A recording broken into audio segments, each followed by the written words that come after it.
Еўрарадыё.FM.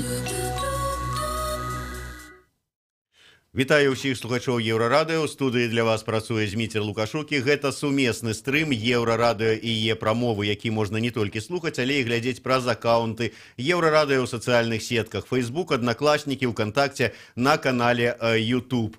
Некалькі дзён таму памочнік дзяржсакратара США Уэс Мітчелл сказаў, што беларускі суверэнітэт з'яўляецца самым надзейным бастыёнам супраць расійскага неаімперыялізму. У сваю чаргу пасол Расіі ў Беларусі Михаил Бабіч заяўляе, што напад на Беларусь будзе расцэнены Масквой як напад на Расію з усімі адпаведнымі наступствамі.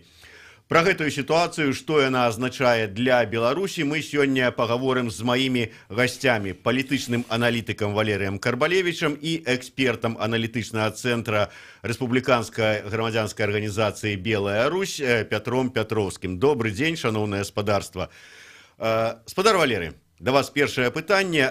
Скажыце, вот такую рыторыку з аднаго боку з усходу, з другога боку з захаду пра Беларусь, там нейкі фарпост і гэтак далей, ці можна неяк лічыць, што гэта нейкія такія намёкі, закіды ці папярэджанне пра эскалацыю напружання паміж усходам і захадам Расіі і ЗША? Ну, эскалацыя напружання паміж захадам і Расіяй, яна ідзе з 2014 года, пасля Крыму. Таму такіх прыкметаў эскалацыі апошнім часам вельмі шмат. Вось апошняя прыкмета тое, што ЗША прынялі рашэнне выйти з дамовы аб ракетах сярэдняй і малай далёкасці. Вось, ну, а гэтыя рэплікі пра Беларусь з абодвух бакоў, ну, гэта сапраўды яшчэ адно пацверджанне, што напружанне ёсць, напружанне нарастае, і Беларусь апынаецца такім у цэнтры гэтага канфлікту, што не вельмі прыемна. Пётр, на ваш погляд, напружанне ўсё ж такі ўзрастае, і Беларусь, яе месца ў гэтым вот канфлікце? Ну, вось паглядзіце, напружанне сапраўды ўзрастае, і тут трэба разглядаць не толькі ЗША і Расію. Тут патрэбна разглядаць таксама Польшу, якая ўжо фактычна робіць батальён у Седліцы, 100 кіламетраў ад Брэста, і хоча зрабіць роту ў Сувалках, 100 кіламетраў ад Гродна, што поўнасцю змяняе парытэты ўзброеных сілаў у рэгіёне. Гэта першае. Другое, гэта Форт Трамп, які Польша намереваецца разам са Злучанымі Штатамі Амерыкі паставіць у рэгіёне. І, канешне, заява Мітчелла, які як дарацца па пытаннях Еўропы і Еўразіі проста не можа не ведаць пра той ваенна-палітычны саюз, той геапалітычную інтэграцыю, якая мае быць у Беларусі з Расіяй, ён проста не можа гэта не ведаць, і яго заява з'яўляецца шмат у чым правакатыўнай. І адказ Бабіча на гэтую заяву – гэта пацвярджэнне таго, што Расійская Федэрацыя ў межах уласных падпісаных дамоўленасцяў гатова выконваць іх перад Рэспублікай Беларусь, выконваць сваю ваенна-палітычную функцыю саюзніка Рэспублікі Беларусь у межах саюзнай дзяржавы і АДКБ. Вы прыгадалі пра батальёны там у Польшчы, базу. Кажаце, а вот, скажем так, расійская база, да прыкладу, ў Клінцах, яна ўпісваецца ў гэтую схему ці не? Яна ўпісваецца, бо гэта Клінцы мы павінны разумець, дзе яны знаходзяцца. Это мяжа з Украінай, фактычная. Ну, это мяжа і з Беларусі, фактычна. Так. І больш за то я хочу сказаць. Сёння стаіць пытанне ўзмацнення беларуска-украінскай мяжы, таму што колькасць нелегальнай зброі вельмі вялікая. Мяжа не поўнасцю дэмаркаваная, не поўнасцю зробленая. Гэта працэс будзе рабіцца да 2022 года. І тое, што зараз ідзе працэс гэтай аўтакефалізацыі, будуць хутчэй за ўсё ва ўкраіне весціся барацьба паміж рознымі юрысдыкцыямі за храмы, і ўжо рэпетыцыя была ў 15-16 годзе на Цярнопольшчыне той же самай. Там будуць узброеныя, у тым ліку фарміраванні рознага кшталту прымаць удзел, і гэта наша супольны абавязак. Але пытанне ў іншым стаіць. Колькі трэба на гэта выгадаваць грошай, стаіць вельмі жорстка, таму што Рэспубліка Беларусь, на вялікі жаль, сёння не мае столькі грошай, каб узмацніць заходнюю мяжу на парытэтных умовах і яшчэ пры гэтым поўнасцю зрабіць у вызначаныя тэрміны паўднёвую мяжу.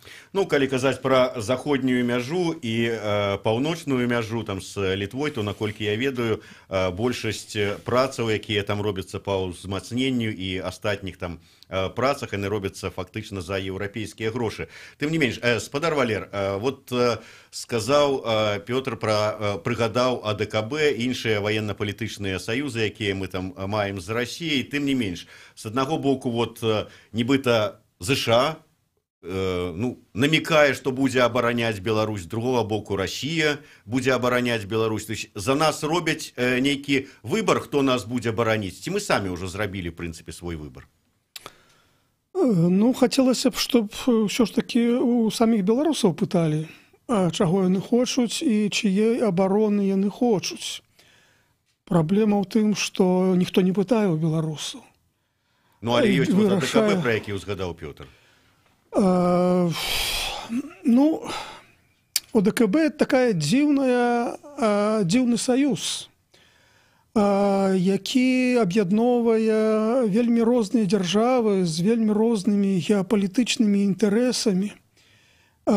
Скажам, якія агульныя геапалітычныя інтарэсы існуюць у Беларусі, Кыргызстана і Арменіі. Трэба вельмі доўга думаць, каб адказаць на гэтае пытанне. Адзіны сэнс існавання ОДКБ – гэта дэманстрацыя лаяльнасці Расіі. Без Расіі гэты саюз не існаваў бы, в прынцыпе, не было б яго сэнсу. Але нават у тым выглядзе, які ён існуе, розныя краіны спрабуюць адначасова, скажам так, інтэгравацца ў іншыя военно-палітычныя саюзы. Вось, мы ведаем, што амерыканская база была ў Таджикістане, ў Кыргызстане, што Арменія удзельнічае у натаўскай аперацыі в Афганістане. Вось, таму ДКБ такой вельмі рыхлы саюз. І спадзявацца на тое, што ён будзе абараняць, скажам, якуюсьці краіну, менавіта як саюз, вельмі цяжка. Тут хутчэй пытанне ў Расіі. Я думаю, што менавіта Расія бярэ на сябе асноўны абавязак у гэтым военно-палітычным саюзе, і менавіта яна будзе прымаць нейкія рашэнні ў выпадку нейкай пагрозы аднаму з чальцоў гэтага саюзу. Пётр, вы сказалі, што ў прынцыпе прыгадалі АДКБ, але калі вот прыслухацца да спадара Валеры, ОДКБ такая сапраўды арганізацыя, і не ўпэўнены, што вот менавіта АДКБ будзе ў выпадку чаго бараніць Беларусь. Расія будзе, але нават Александр Рыгорович днямі у Брэсцкай вобласці, калі там наведаваў военны полігон, сказаў, што я не ўпэўнены на 100%, што Расія у выпадку чаго будзе нам дапамагаць і бараніць. Ну, вось бачыце, спадар Валер вельмі канкрэтна сказаў, наколькі розныя краіны АДКБ уцягнуты там у супольныя аперацыі з НАТО, але трэба не забываць, што да 2014 года лагістычная база НАТО фактычна існавала в тым ліку і Расіі, якая забяспечвала афганскі кантынгент Злучаных Штатаў Амерыкі і іншых краін, якія там прысутнічалі. Но не ў гэтым справа. Справа ў тым, што сапраўды на сённяшні дзень, на вялікі жаль, тыя структуры ДКБ, тыя механізмы ДКБ ніколі фактычна не былі задзейнічаны. З аднаго боку, гэта звязана з тым, што не было асаблівай патрэбы, мабыць, акрамя кыргызскіх падзеяў, памятаем вось падзеяў у Ошы. З іншага боку, не было, давайте таксама фактычна казаць, палітычнай волі. Але мы не павінны забываць, што АДКБ, але ёсць саюзная дзяржава, дзе ёсць супольная ваенная дактрына саюзнай дзяржавы. Больш за тое, у межах саюзнай дзяржавы больш шчыльныя існуюць супрацоўніцтва паміж Беларусю і Расіяй, вучэнні Захад 2017, нават Усход 2018, дзе таксама беларусы ўдзельнічалі. Гэта падкрэсліванне таго, што мы маем супольную фактычна групіроўку войскаў. І пакуль мы не бачылі патрэбаў задзейнічаць гэту групіроўку. І не дай Божа, каб яе ніхто не імкнуўся задзейнічаць. Але я хочу нагадаць, што ў 99-м годзе, калі была бомбардзіроўка Югаславіі, шмат хто, у тым ліку у нас гарячыя головы казалі, што югаслаўскі сцэнарый – гэта добры сцэнарый для дэмакратызацыі Беларусі. І мне некаторыя асобы і аналітыкі з захаду казалі, што менавіта саюз, стратэгічны саюз з Расіяй не дазволіў заходнім краінам правярнуць дадзены варыянт. То есть вы, в принципе, не выключаете, ці верыце ў магчымасць таго, што НАТО нападзе на Беларусь? Я не веру ў тое, што НАТО там сёння-заўтра нападзе на Беларусь. Увогуле, сёння войны, як мы бачым, робяцца іншымі метадамі.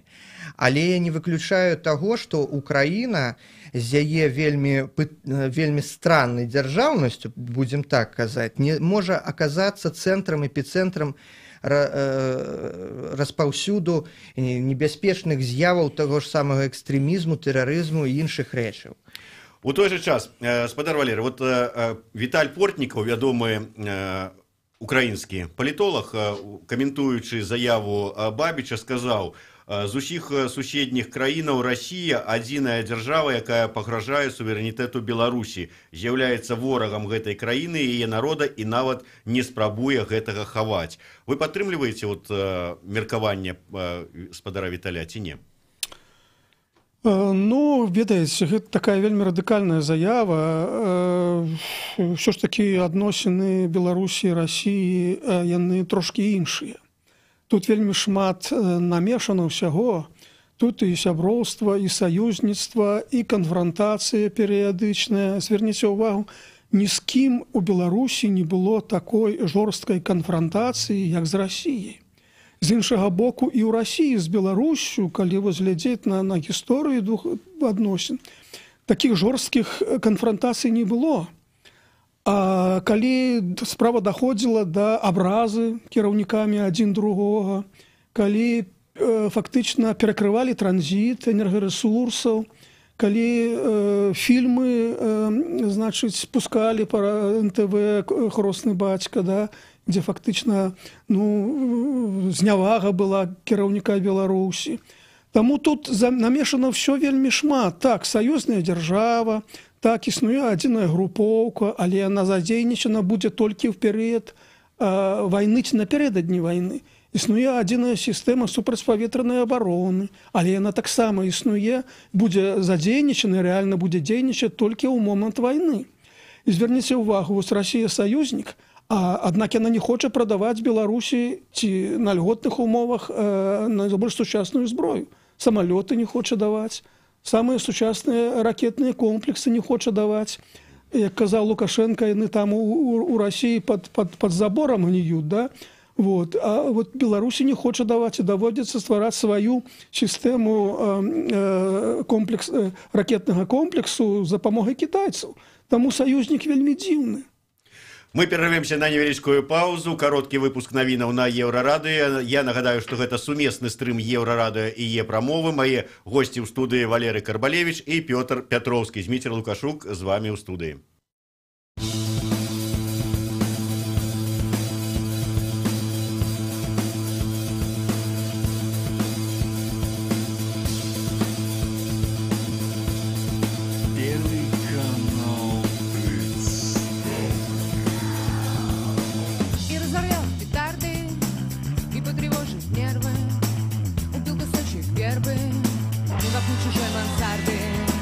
Я никакой романтик, меня пугают вспышки, а эти кошки-мышки с ума сведут любого.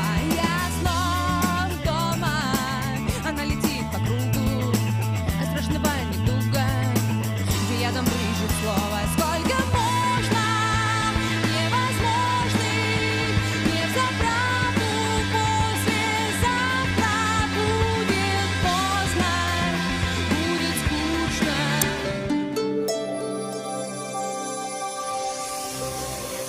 Єврорадіо.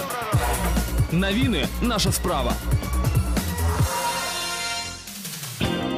Пры мікрафоне Роман Устінаў каротка пра асноўныя падзеі. Беларускі парапланерыст упаў на гару Клементьева ў Крыме. Малады чалавек атрымаў шматлікія траўмы. Цяпер ён знаходзіцца ў бальніцы ў Феадосіі. Як піша Рэспубліка, здарэнне адбылося яшчэ ў пятніцу. 26-гадовы ураджэнец Светлагорска Мікіта Сухавенка, які цяпер жыве ў Разані, лятаў на параплане, а пасля трапіў у штопар. Параплан моцна раскруціўся і ўпаў на паўднёвым схіле гары. Відавочца здарэння патэлефанаваў ратавальнікам. Беларусу аказалі першую меддапамогу, на месцы даставілі ў Феадосію у траўматалагічную бальніцу. У маладога чалавека сотрасенне галаўнога мозгу, закрытая чэрапна-мазгавая траўма, таксама пашкоджаны шыйны аддзел. Літоўскія мытнікі затрымалі грамадзяніна Беларусі, які ехаў на аўтамабілі «Вольва» з дыпламатычнымі нумарамі і быў упэўнены, што праверкі на мяжы не будзе. Здарэнне адбылося 19 кастрычніка. Якраз дыпламатычныя нумары і звярнулі ўвагу мытнікаў, якія прыгледзеліся да аўтамабіля. Пад заднімі сядзеннямі ў тэхналагічным аддзеле літоўцы знайшлі больш за 5700 пачкаў цыгарэт. Мытня зрабіла запыт у МЗС Літвы і атрымала адказ, што грамадзянін Беларусі не мае дыпламатычнага статусу, а дыпламатычныя нумары не дзейнічаюць. Аўтамабіль і кантрабандны груз затрыманыя. У паштовай скрыні каля дома мільярдэра Джорджа Сораса ў штаце Нью-Йорк знайшлі бомбу. Яе заўважыў супрацоўнік рэзідэнцыі, які аднёс знаходку на бяспечную адлегласць і выклікаў паліцыю. Як азначае The New York Times, 88-гадовага Сораса ў той момант дома не было. Спецыялісты ліквідавалі выбуховае прыстасаванне, расследаванне праводзіць ФБР. Роман Устінаў, служба інфармацыі, Еўрарадыё.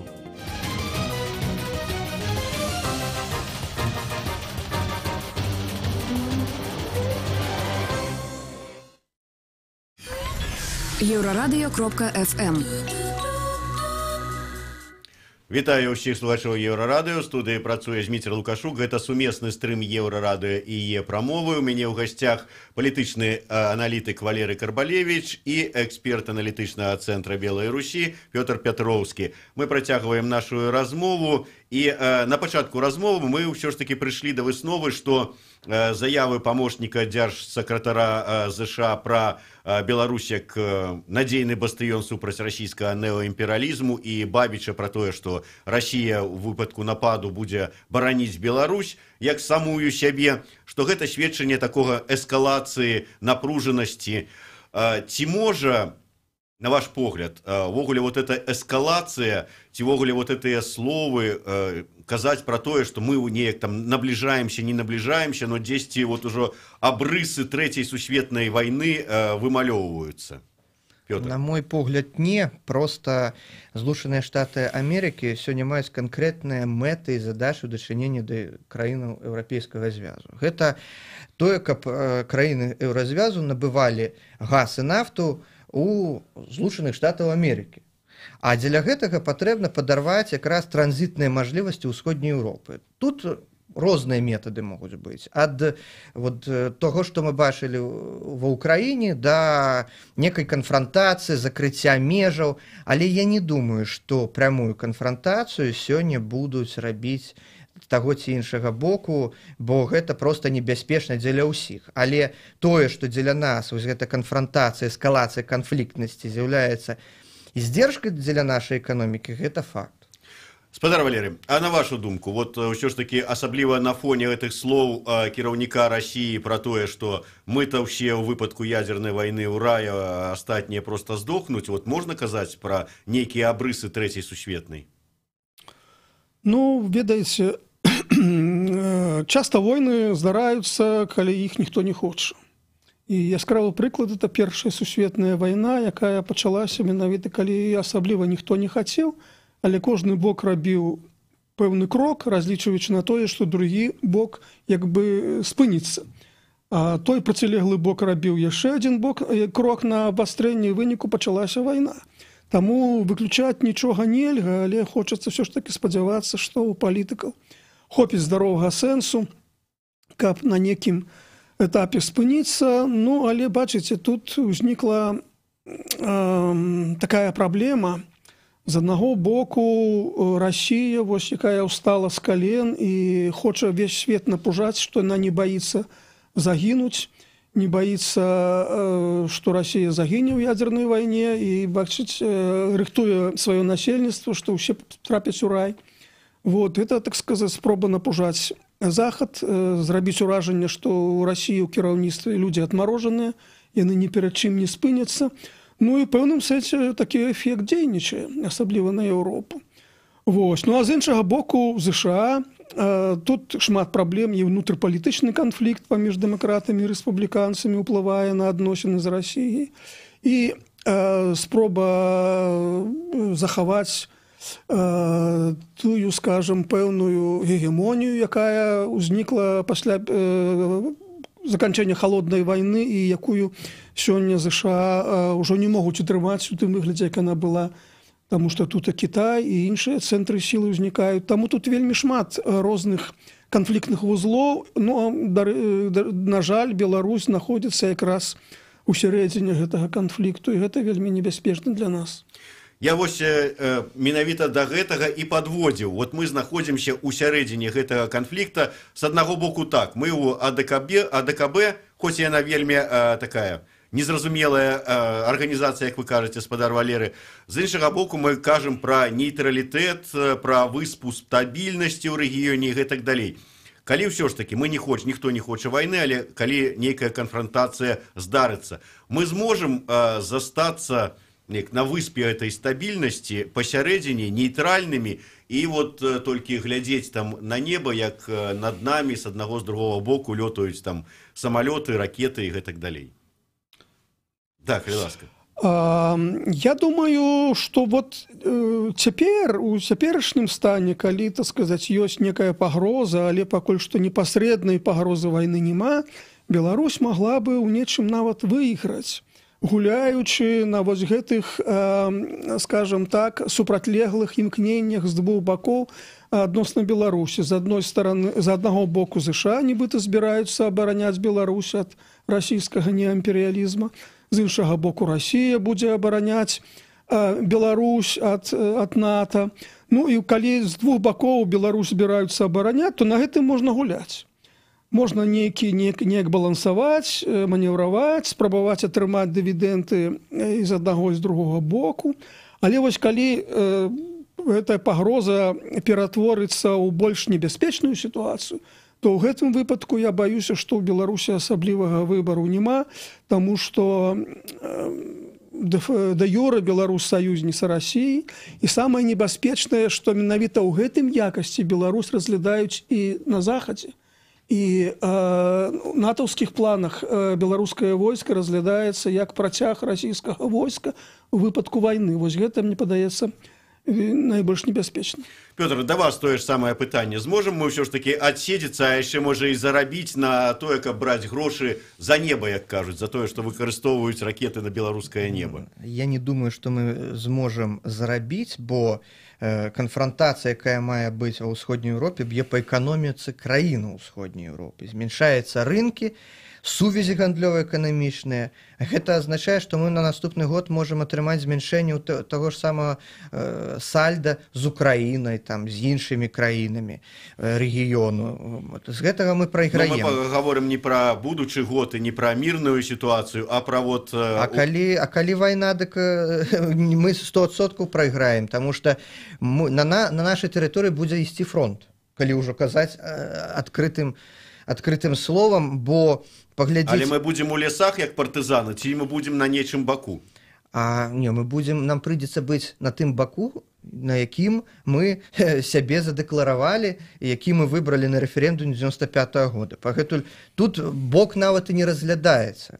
Пытанне ў тым, дзе мы будзем у межах гэтай вайны. Мы будзем на фронце. Гэта 100%, прычым так званы беларускі балкон. Гэта разглядаецца як менавіта беларускі балкон.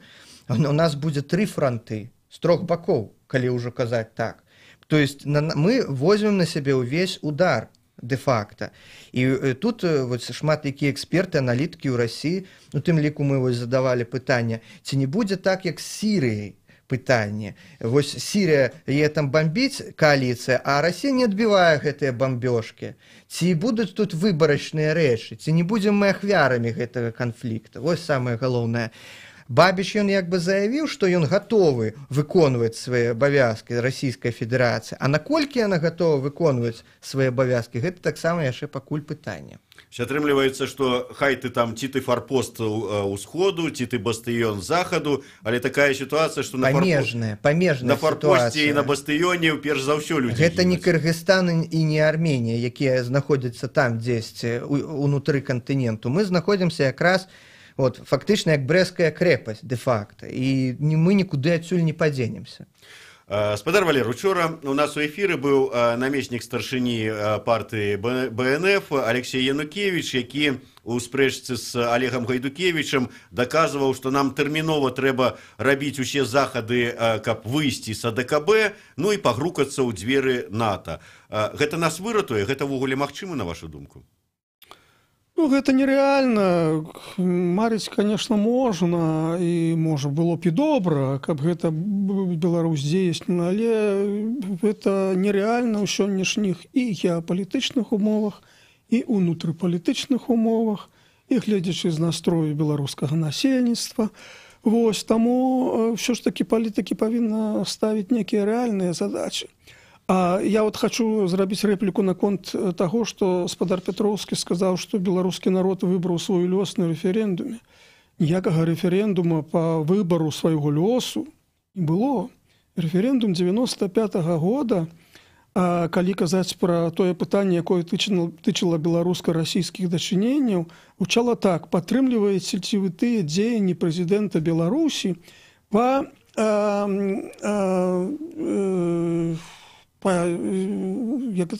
інтэграцыі з Расіяй. Не. Тыя дзеянні, якія зроблены былі прэзідэнтам у эканамічным плане, так сказаць, адносін з Расіяй. А што зрабіў у гэты момант Лукашенко? Была ліквідавана мытная мяжа з Расіяй. То есть фактычна пытанне было, ці падтрымліваеце вы ліквідацыю мытнай мяжы з Расіяй. Всё, кропка. І таму казаць, што на гэтым рэферэндуме Беларусь падтрымала інтэграцыю з Расіяй, это абсалютна некарэктна ні з юрыдычнага, ні палітычнага боку. Это просто, як бы это сказаць, это неправда. Ну так, сапраўды, не было ж нейкага рэферэндума па тым, ці ўваходзіць нам у саюзную дзяржаву, ці ўваходзіць нам... І пра палітычную інтэграцыю гаворка не ішла, толькі пра эканамічную. Тым не менш, Пётр, ваше меркаванне. Можа быць, сапраўды, калі мы так шмат кажам, асабліва апошнім часам пра тое, што мы там пляцоўка для перамоў, што мы нейтральная краіна і гэтак далей, нам ўсё ж такі неяк паспрабаваць стаць такой Швейцарыяй, павыходзіць, не грукацца ў дзверы ў НАТО, але выйсці з АДКБ. Ведаеце, мне здаецца, што Швейцарія ў ўсходняй Еўропе не атрымаецца быць. Ці гэтай мажлівасці, калідор мажлівасцяў у Швейцарыі вельмі вузкі. І Беларусь дэ-факта выкарыстала ўсе мажлівасці па гэтай самай Швейцарыі. Наколькі зацікаўлены Захад і Расія ввогуле весці перамовы на сёння, трэба пытанне ставіць. Расія, калі паглядзім на яе вонкавую палітыку, да апошняга моманту якраз імкнулася любым коштам захаваць стасункі з Захадам. І больш за тое, там маецца вялікае фінансава-прамысловае лобі, якое выступае за паляпшэнне стасункаў з Захадам. Але пры гэтым мы з іншага боку бачым, што колькі б Расія не грукалась, санкцыі ўсё больш, і дэ-факта прэзідэнта ліберала эканамічнага і кабінет міністраў лібералу Медведзева, іх змушаюць рабіць тыя крокі, якія б яны ніколі б не здзейснілі без санкцыяў. Адным словам, іх прымушаюць быць мілітарыстамі, нацыяналістамі, кансерватарамі, любым коштам рабіць вось гэтую закрытую з эканамічнага нацыяналізму, пратэкцыянізму пункту гледжання эканамічную сістэму. Не паўсюль гэта атрымоўваецца, не паўсюль яна эфектыўная, але мы бачым эфекты. Эфекты таго, што мабілізацыя грамадства ідзе расійскага перад вонкавым вобразам ворага. І з іншага боку, гэта заўжды не вельмі добра дзеля нас, калі Расія патрабуе тое самае ад нас. Гэта псіхалагічны момант, калі, глядзіце, мы же тут мабілізаваны, мы гатовыя, а вось вы тут не гатовыя. Хоць на самой справе, калі мы згадаем мінскую пляцоўку, хто яе першы прапанаваў? Яе прапанавалі Пуцін, Аланд і Меркель пасля таго, як Аланд і Меркель з'ездзілі да Пуціна. Дэ-факта Пуціну больш за ўсё выгодная гэта мінская пляцоўка, што гэта не дзесьці там у Швейцарыі, у Брюсселі ці дзе-небудзь яшчэ. А гэта вось тут, літаральна у саюзніка пад носам. Пагэтуль Украіна нават вельмі моцна і так глядзіць на нашу пляцоўку і недаверліва, і хоча ўвесь час паўсці з нашай вось гэтага мірнага пагаднення мінскага. Ну, мае таксама падставы, таму што нічога і не выконваецца. Тым не менш, спадар Валер, вы сказалі, што калі ўсё ж такі дойдзе да ваенных дзеянняў, нам наш бок ужо абраны падпісанымі дакументамі. Але пакуль мы до гэтага не дайшлі, але ёсць вот такая бойка на рыторыцы, скажем так. Калі яна будзе ўзмацняцца паміж там ЗША Расіі ці захадам Расіі, Беларусь у выніку, вот зараз мы маўчым, мы ніяк не каментуем на афіцыйным узроўні ні тыя словы, ні гэтыя словы. Ці вымушаныя мы у выніку будзем таксама стаць на нейкім баку?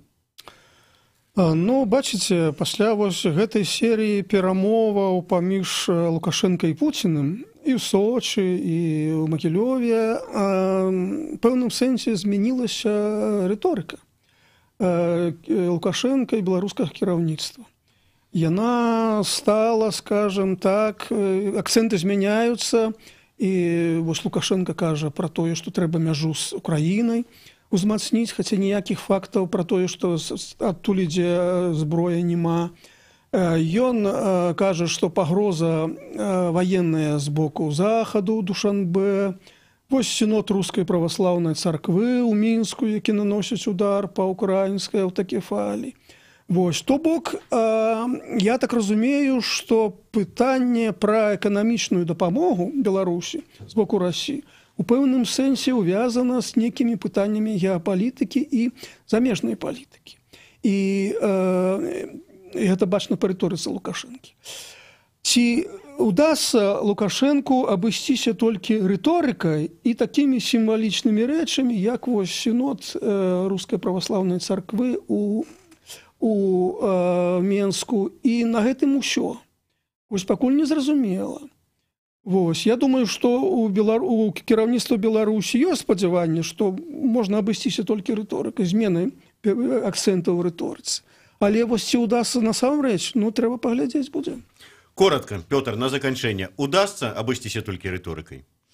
На мой погляд, сёння галоўнае выконваць тыя дамоўленасці, якія ёсць, як з боку мінскай дамоўленасці, так і з боку саюзнай дзяржавы. Пагэтуль, калі у нас все будзе выканана, я думаю, все будзе добра.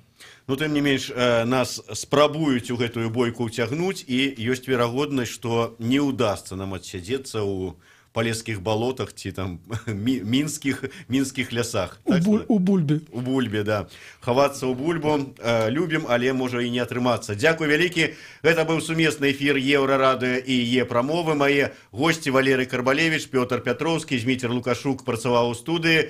Глядзіце эфір Еўрарадыё о 15 гадзіне. У нас будуць арганізатары лістапада. Не забывайцеся падключыцца.